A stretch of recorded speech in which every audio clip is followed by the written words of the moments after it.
আসসালামু আলাইকুম সবাইকে। তো আমরা আবারও শুরু করলাম একটা রান্নার আয়োজন। আর এই রান্নাটি হচ্ছে শীদল, যেটি কিনা উত্তরবঙ্গের সবচেয়ে পুরনো এবং ঐতিহ্যবাহী একটি খাবার। এই শীদল কিন্তু রান্না করতে গেলে আপনারা প্রথমে পুড়িয়ে নেবেন, তারপরে সেটি পানিতে ভিজিয়ে রাখবেন। এরপরে পেঁয়াজ কুচি, রসুন থেতলা করে অর্থাৎ রসুনগুলো ছিলে কিছুটা থেতো করে আর কিছুটা আপনি একেবারে বেটে তার মধ্যে আপনি দিবেন ধনিয়ার গুঁড়া, মিক্সড মশলা এবং সেই সাথে অন্যান্য যেসব উপকরণ যেমন লবণ, হলুদ, এগুলো আপনি মেশাবেন। এবং তারপরে আপনি যেটা করবেন, এটা রান্না শুরু করবেন। আর এই রান্নাটা শুরু হয়ে গেলে তো চলছে রুই মাছ আর শীতল রান্না। আপনারা যদি রান্না করতে চান তবে বিষয়গুলো খেয়াল রাখবেন যে মাছ কিন্তু পুরোপুরি রান্না হয়ে গেলে তারপর মাছগুলো আপনারা উঠিয়ে নেবেন এবং তারপরে শীতলের রান্নাটা আরও কিছুক্ষণ জ্বলবে, যতক্ষণ না ঝোলের সাথে পুরোপুরি শীতলটা মিশে যায় ততক্ষণ আপনারা রান্না করতে থাকবেন। এবং যারা জানেন সেটা হলো যে শীতল কিন্তু শুটকি এবং কচু একসঙ্গে শুকিয়ে তারপর একসঙ্গে বেটে এই শীতলটি বানানো হয়, ঐতিহ্যবাহী উত্তরবঙ্গের শীতলটি।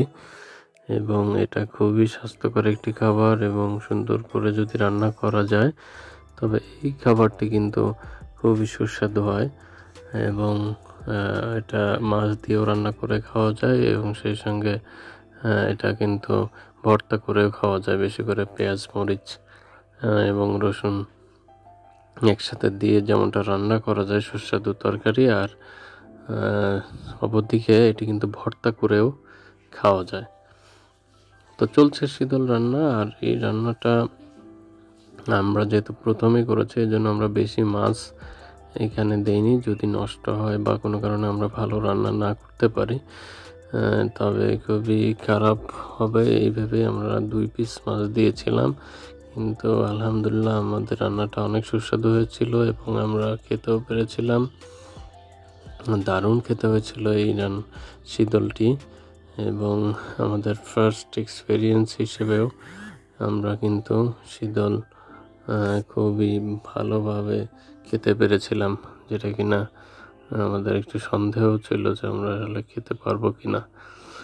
তো যাই হোক, আপনারা যখন চেষ্টা করবেন তো শীতলটা ভালো করে পুড়ে নেবেন, তাহলে কিন্তু এই শীতলে ব্যাকটেরিয়া থেকে যেতে পারে।